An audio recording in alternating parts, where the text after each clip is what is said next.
My journey began early this morning in Allentown, Pennsylvania. We'd like to be the first to welcome you here to Anchorage. I'm finally here in Ted Stevens Anchorage International Airport. My journey will continue here in Anchorage. I'll be taking the route Native Alaskans call the Loop. I have explored much of the continental West, and I'm going to begin to explore the great state of Alaska. I'm not going to hunt. I'm not going to fish. I'm not going to wrestle bears. I'm not even going to whitewater raft. I am my own cameraman, and everything is completely unscripted and mostly spontaneous. So if you want to observe how a lone traveler from Jersey will explore the Alaska wilderness, come along for the ride.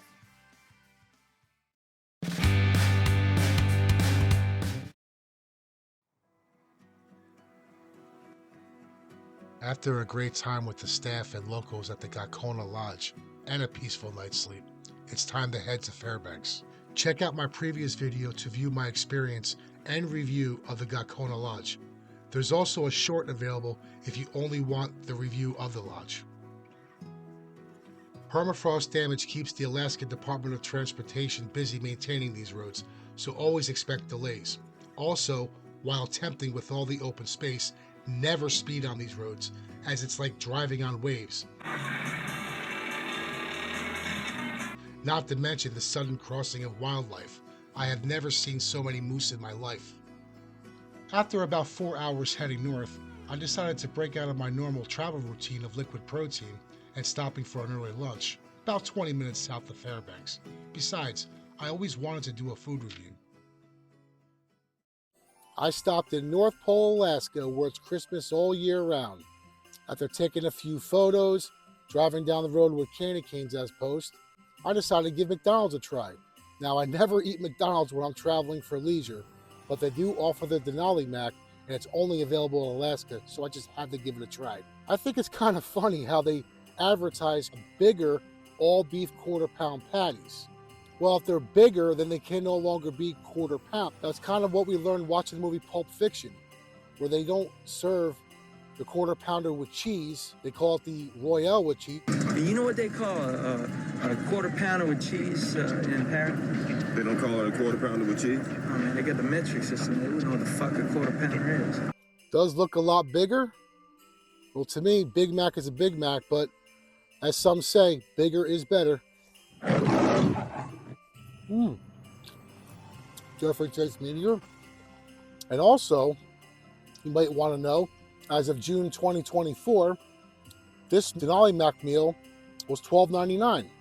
That may seem like a lot for a lot of us who grew up in a time period when they were $2.99 a meal, but with the articles I've been reading out in the East, where some of them cost $20 and you get more meat with this, it's actually a steal. So I give it a thumbs up. I just arrived in Fairbanks about 3 to 4 hours before I could check into my cabin. Data out here. I just got back from a Walmart where I had to connect the Wi-Fi. And since I have a couple hours to spare, just searched for the nearest park, and only about 10 minutes away. And I'm in one of the University of Alaska Fairbanks parks, just soaking some nature before I check in. Come along. This is certainly not the most scenic trail I've ever done. Kind of looks like anywhere USA. It definitely is a change of pace after sitting in a car for 4.5 hours this morning, driving all the way up Alaska 4 and 2. And this gives me a wonderful opportunity to get some exercise in and some fresh Alaska air. I tell you, the weather can't be more perfect. Mostly sunny skies, temperature in the low 70s. I was always thinking this far up north doesn't get this nice until at least July. A lot of these trails are kind of soaked, so I guess you had a lot of rain before I arrived today. I'm kind of prepared for this because look at this, I'm wearing regular sneakers and they're already soaked. Now, I want to express that traveling is like everything else that goes with the American way of life. We may not be able to afford the, Porsche, and we have to settle for, say, a Honda Civic or whatever. But you know what? We all use the same roads, and there's something for everybody. Whether it's an automobile, whether it's the home size, whatever. Travel's the same thing. Along the trail, looks like we got an archery range. I've been to Montana 6 times already because, you know, Missoula is my favorite place in the world. You know, I get a lot of crap where, well, you've been there all those times and you never went fishing? No. Never went hunting? No. There's something for everybody. And that's how I approach everything. Find a nice little spot right along the lake here. So don't feel that just because, you know, you don't hunt, fish, or wrestle bears like myself, doesn't mean you can't go to places like Alaska. You know, America is a beautiful country. I mean, we have oceans, deserts, mountain ranges, tropical islands, tropical beaches, north beaches. We have everything, all in one nation. And it's for every American to see. If someone tries to tell you, well, you know, you pretty much got to, well, no. I mean, no, you don't go venturing out to very secluded areas where you're not supposed to be without experience. I'm not saying that. But instead of taking that 22-mile trail, just take that 3-mile loop trail. It's exactly what I do. And you know what? I'm a much happier person doing it. There's something for everybody. So take advantage of it. Book the next trip. Just go.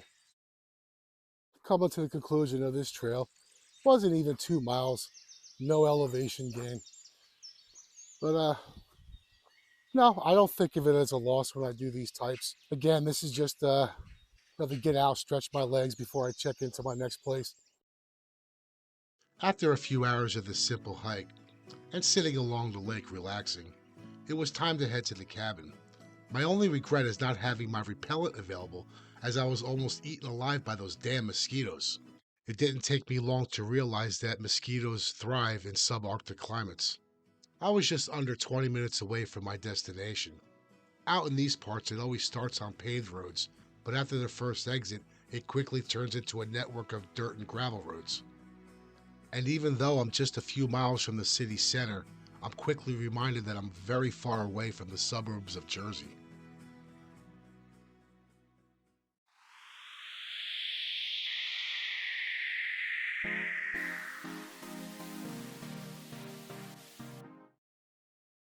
All right, I'm all checked in the cabin. I'll be for the next few nights.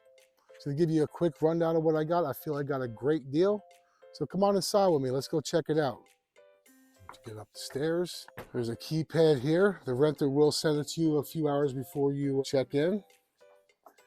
As soon as you walk in, it's one big room. It has everything you could possibly need. You have automatic temperature control. You're given water. As of right now, June 2024, you're given 2 5-gallon jugs of water. You have a full refrigerator and freezer. And you do have running water in here. And this is operated by the pump in the bottom. So make sure you never, ever, ever leave that unattended running, because if it runs dry, it's going to overheat and burn. Get all the coffee you're ever gonna need. And I tell you, you're gonna get all the supplies, every utensil. You have some batteries, you got a stove. You got about just every utensil you're ever gonna need. Nice comfortable bed. Yes, as you can see, I do travel heavy, and this is not everything. I do carry my PC with me on the plane as a carry-on item because I need something to transfer files in the storm. That's pretty much it. Now, no indoor plumbing, you know what that means. No indoor bathroom.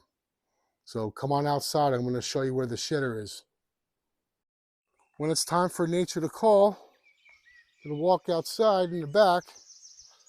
I say it's roughly at least 100 feet away. You're gonna walk this trail, then you're gonna come across this, it's like a red teepee.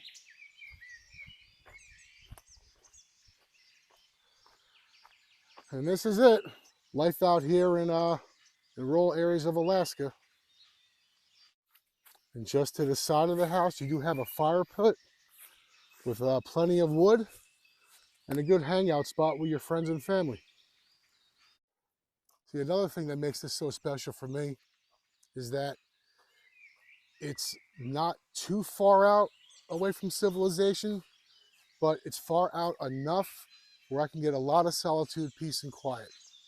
And that's like the main reason why I come out into these parts. This place is perfect for me. I'll post a link to this property in the description. Now it's time to move on to my next adventure. This trip is my very first attempt at vlogging, and immediately realized how difficult the entire process is as soon as I landed in Anchorage. Everything from not being a good speaker, to transferring, organizing files, to using the correct camera angles, which explains all video being captured in portrait mode, as I thought I would be able to enlarge with same quality when it was time for editing. With the exception of distant video capturing that can be enlarged, like what you are seeing now, all close-ups cannot be. That explains why I am using low capacity backgrounds to compensate. It's a lot of work just with moving and organizing files from phone to PC, resulting in very little sleep. That's okay because I don't sleep much when I travel anyway. But I do want to enjoy myself as much as possible, so I'm not capturing a lot of what I am doing out here. Like when I was exploring Fairbanks nightlife last night. It wasn't anything worth taking the effort to record, as it's pretty much the same as any small US city hotspot, but I did enjoy myself, and there were far less tourists than locals, and that's what I prefer. So I'm only focusing on recording what I enjoy the most, and that's exploring nature. I'm roughly 60 miles northeast of Fairbanks. I'm at the Angel Rocks Trail. It's a popular 3.5 loop trail.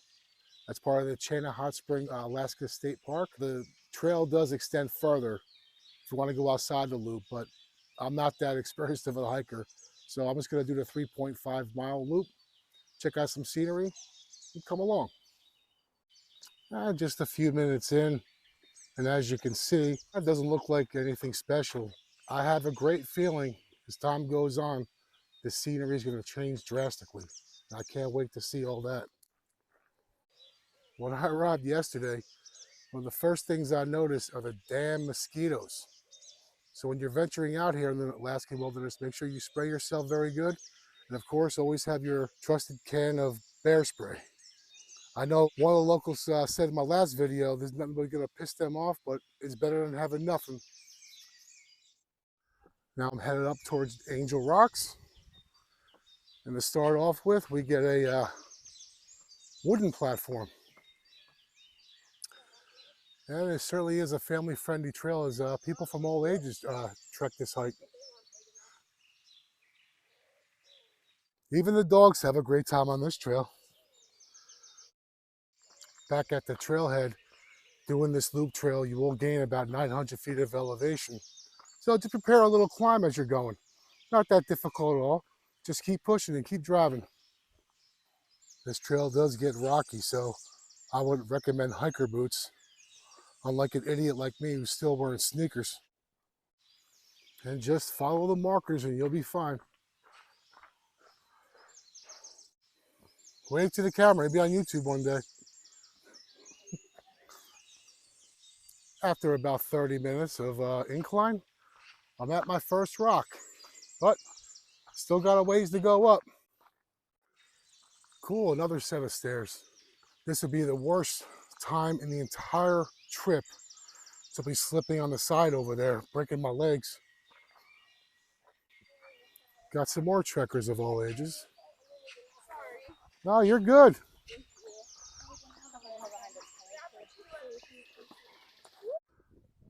I'm about 45 minutes up. Figure I'd take a breather on this rock. Give a view as of right now. The trailhead is at the level where that river is.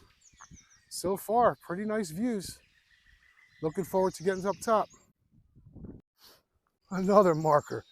I tell you, park rangers must have known I was coming on this trip. Another example of a well-marked trail. All right, now I'm at the junction finally. Now there's a trail for everybody. For all you experienced hikers, you're gonna turn to right. And for extreme amateurs like myself, I am going left. Now I'm finally approaching the top. Up this path, after about an hour and a half of going up, I finally reached the destination in just a few more feet. Then my trek shall be rewarded. Here we are. Angel Rock.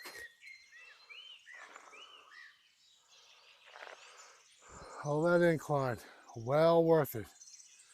Gorgeous view of two valleys. This isn't a towering snow-capped range that I prefer, but a big part of exploring the Alaskan Loop is to see for myself the diverse landscapes Alaska has to offer, and this is a gem. Now that I got my reward, I'm going to spend some time and get some hydration going and enjoy the view. Then I'm going to head back down, and that's ever going to be so sweet, finally going down. And I'm on my way down, navigating down, and I tell you, does it feel a lot sweeter going down. Another thing to keep in mind, just because you're going downhill, it doesn't mean it's easy overall. There are some points that are very, very steep. You might want to grab onto a branch if one's available to ease your way down a little bit easier there. And now you got a down tree to block some of the path. This is not so difficult to step over. I'm going to try to pick up the pace here because the wind's picking up. The sky's getting a bit more overcast and I'm feeling a little bit of rain, and I'm not exactly prepared for some rain. So I'm going to pick things up.